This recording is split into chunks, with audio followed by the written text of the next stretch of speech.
There are 83,000 people in that stadium, millions more watching at home. And on that pitch, 11 people carrying all of it. This is not like club football. This is something different entirely. The psychological effect of representing your entire country is one of the most studied and least talked about forces in sport. Let's talk about what is actually happening inside these players. When you put on that shirt, that badge, that flag. Sports psychologists describe it this way. At club level, you perform for your teammates, for your coach, for the fans in your city. At international level, you perform for millions of people you will never meet, people who have tied their entire national identity to whether you score or miss. Psychologists call this collective identity fusion. The fans don't just support the player, they become the player.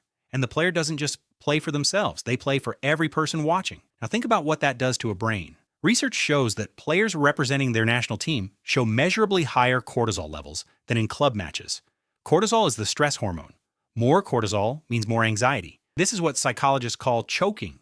And it doesn't happen because you are weak. It happens because your brain is doing exactly what brains do. David Luiz, 2014 Brazil World Cup, kneeling in the rain after the final whistle. He said, "I just want to bring happiness to my people.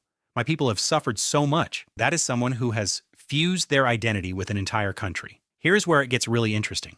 Henri Tajfel was a British social psychologist. He developed something called social identity theory.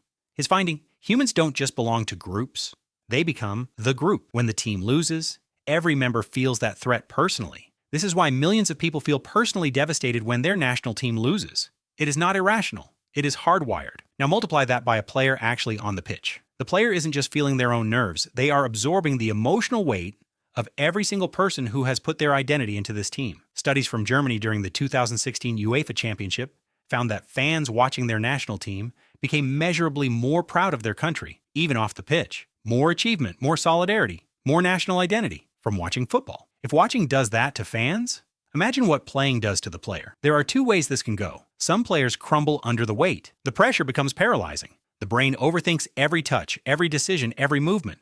Others are elevated by it. The same pressure that breaks one player becomes fuel for another. The difference is not talent, it is how they frame the pressure. Threat mindset. This pressure could destroy me. Challenge mindset. This pressure is a privilege I have earned. Sports psychologists actively train players to make this shift. They tell players, reframe the national anthem. Instead of 83,000 people judging you, 83,000 people behind you. Instead of a flag you must carry, and a flag that carries you. Players who master this shift play differently. They feel free. They take risks.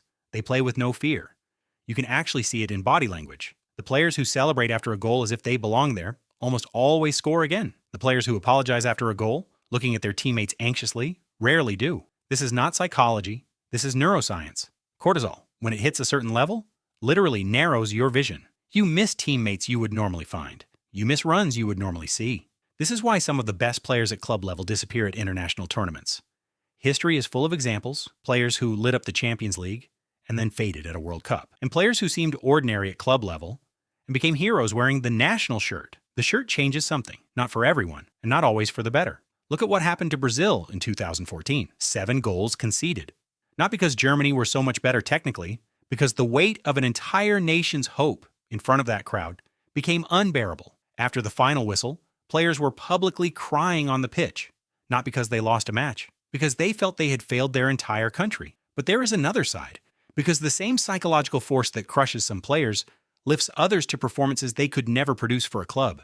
Some players are made for this stage. The crowd doesn't terrify them, it fuels them. The anthem doesn't paralyze them, it fires them up. And the national flag isn't a burden, it is a reason. You can see the difference in the first 5 minutes of any match. The way a player receives their first touch under national pressure tells you almost everything. Right now, at this World Cup, you are watching all of this unfold in real time. Which players are liberated by the shirt? Which ones are quietly drowning in it?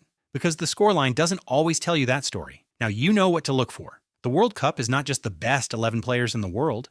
It is the 11 players best equipped, mentally, to carry that flag on the biggest stage. That is a different thing entirely.